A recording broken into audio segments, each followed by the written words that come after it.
오늘의 말씀은 누가복음 24장 13절부터 35절까지 말씀입니다. 그 날에 그들 중 둘이 예루살렘에서 25리 되는 엠마오라 하는 마을로 가면서 이 모든 된 일을 서로 이야기하더라.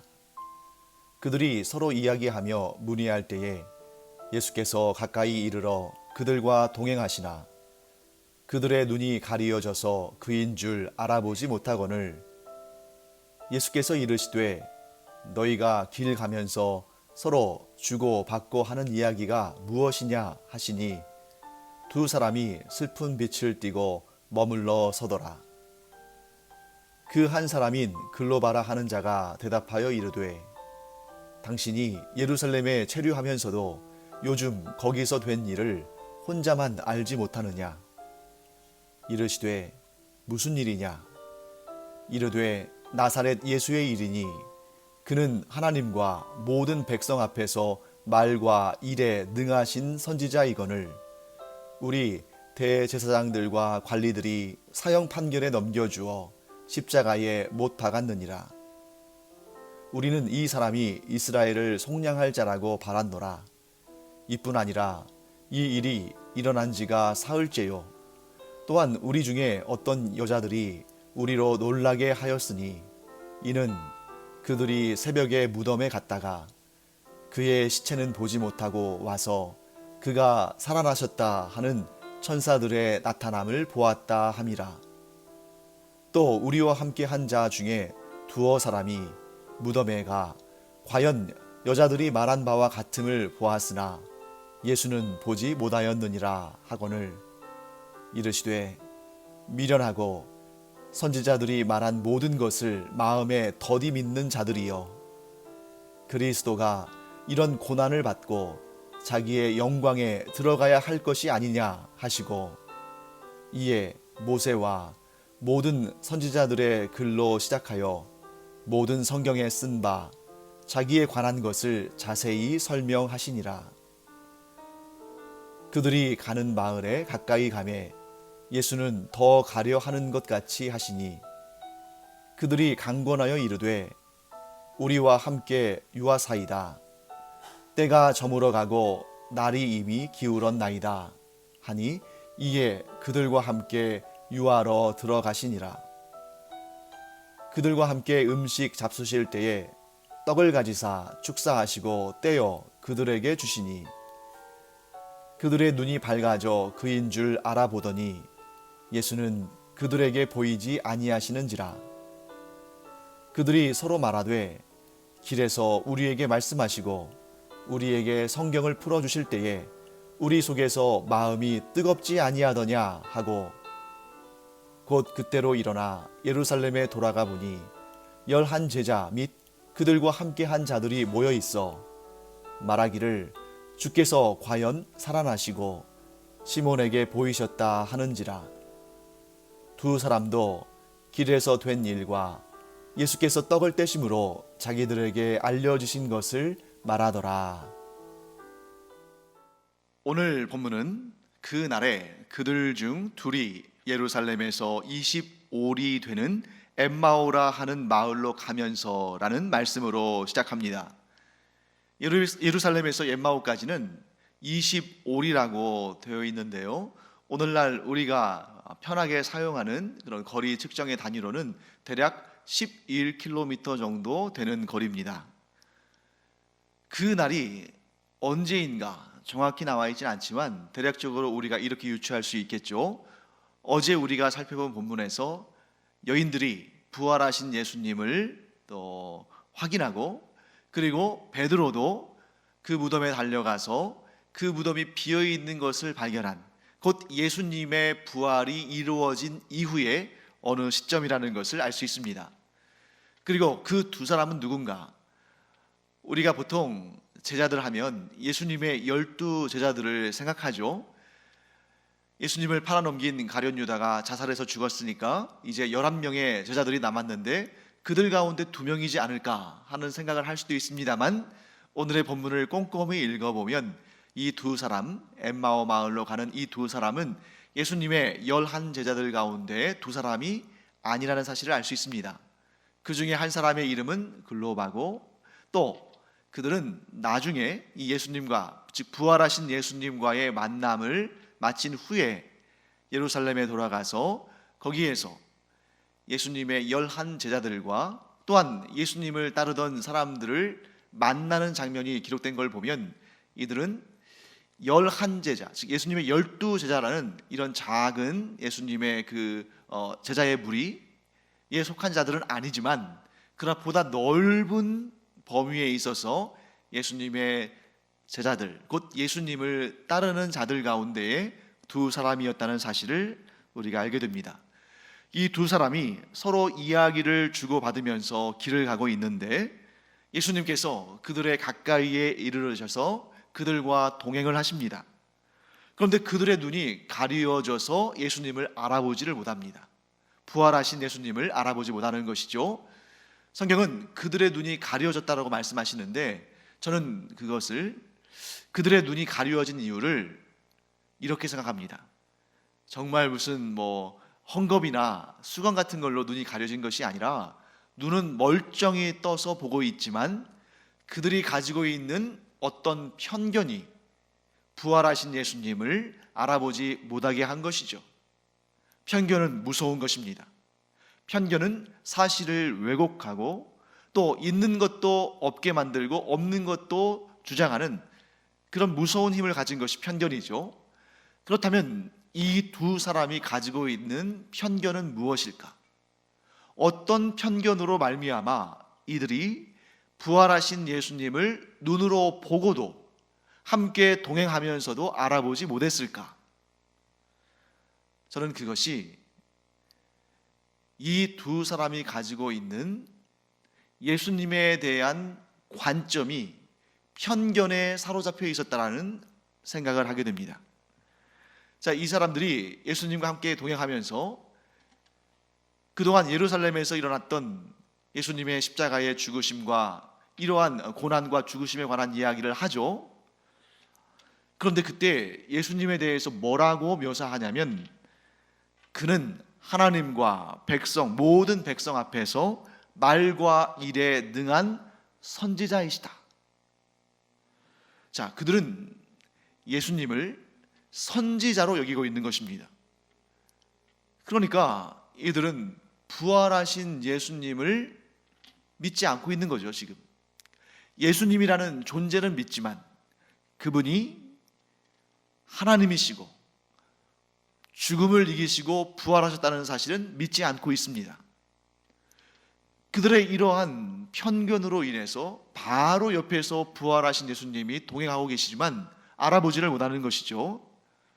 그들은 자신이 어려서부터 배우고 자란 다분히 이스라엘 중심적인, 다분히 구약 중심적인, 다분히 율법 중심적인 세계관 속에 살고 있고, 그 구약이 말씀하시는 놀라운 능력의 선지자, 아마 예를 들자면 엘리야나 엘리사와 같은 그런 선지자, 혹은 그보다 더 큰 선지자라고까지는 믿었지만, 예수님이 죽음을 이기고 부활하신 하나님이시다, 구원자이시다, 메시아이시다 하는 것까지는 아직은 믿지 않고 있었습니다.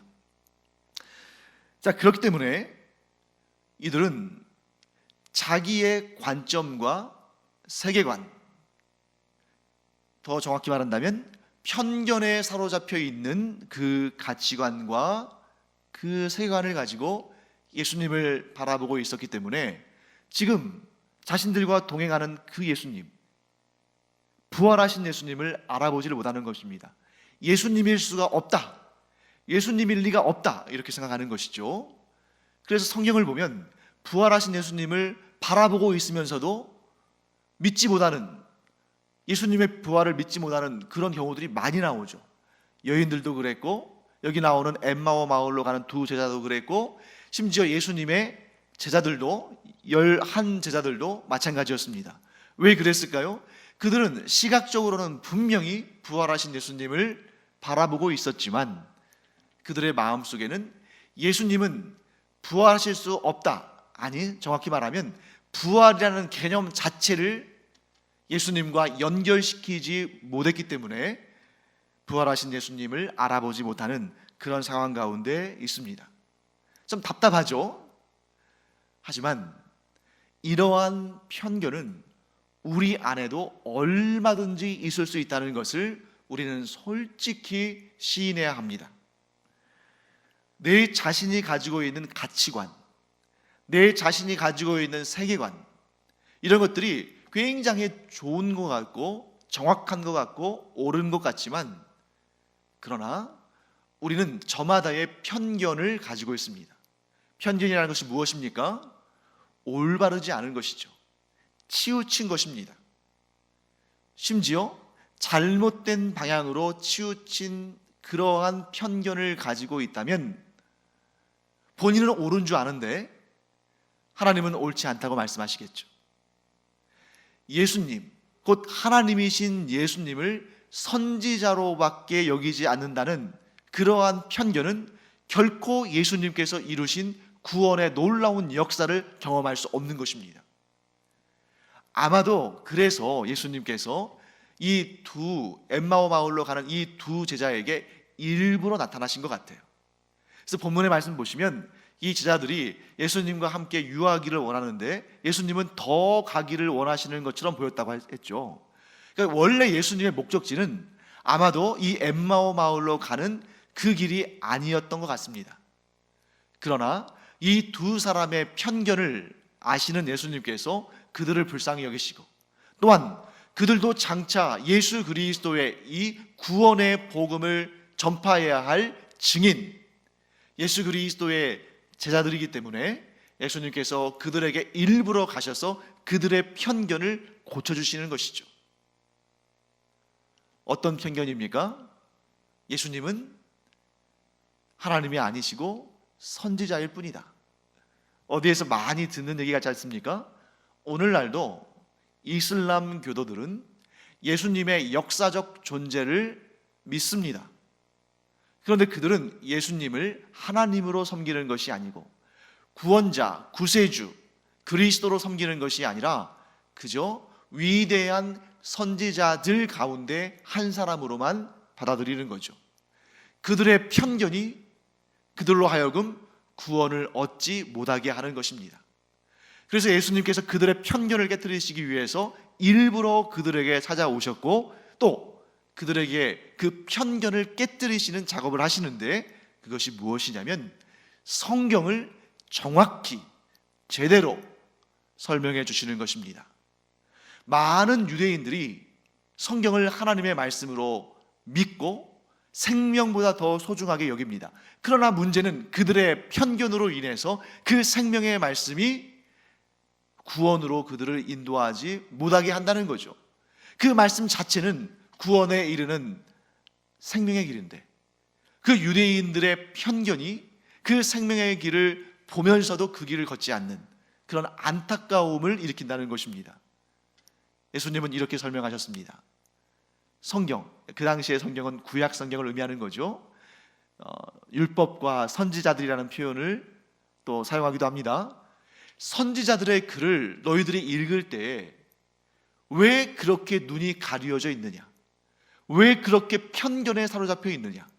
이 모든 글이, 이 선지자들의 모든 예언이, 하나님께서 선지자들을 통해서 하신 모든 말씀이 그리스도, 예수 그리스도를 말씀하는 것이다 하고 그들에게 가르침을 주십니다.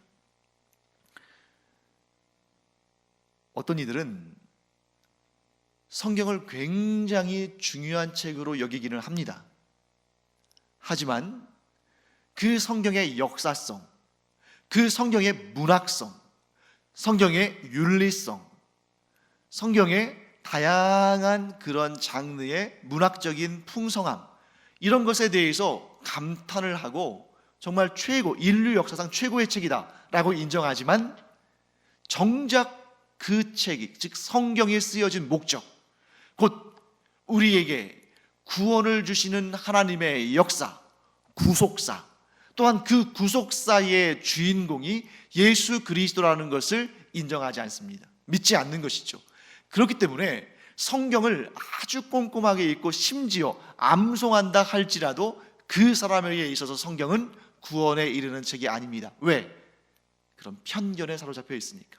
또한 그런 편견에 사로잡혀 있으면 성경은 지식의 보고이고 인류학과 문화학과 고고학의 보고일 수는 있지만 마음을 뜨겁게 하는 생명의 말씀이 되지는 않습니다.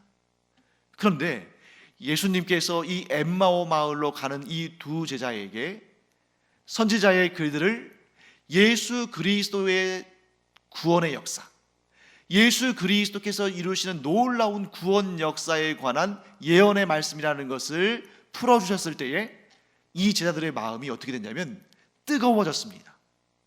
그래서 예수님께서 성경을 풀어서 알려주실 때에 우리의 마음이 뜨겁지 아니하더냐 하고 고백하는 것을 보게 됩니다. 똑같이 성경을 봅니다. 그런데 어떤 이는 예수님께서 책망하신 것처럼 미련하고 선지자들이 말한 모든 것을 마음에 더디 믿는 자들아, 이런 책망을 받을 사람들이 있다는 거죠. 어떤 경우입니까? 이 성경이 예수 그리스도를 통해 우리에게 구원을 주시는 하나님의 구원과 영원한 생명의 메시지라는 것을 믿지 않을 때, 받아들이지 않을 때, 이런 사람들은 결코 성경을 읽을 때 마음이 뜨거워지는 것이 아니라 오히려 차가워집니다.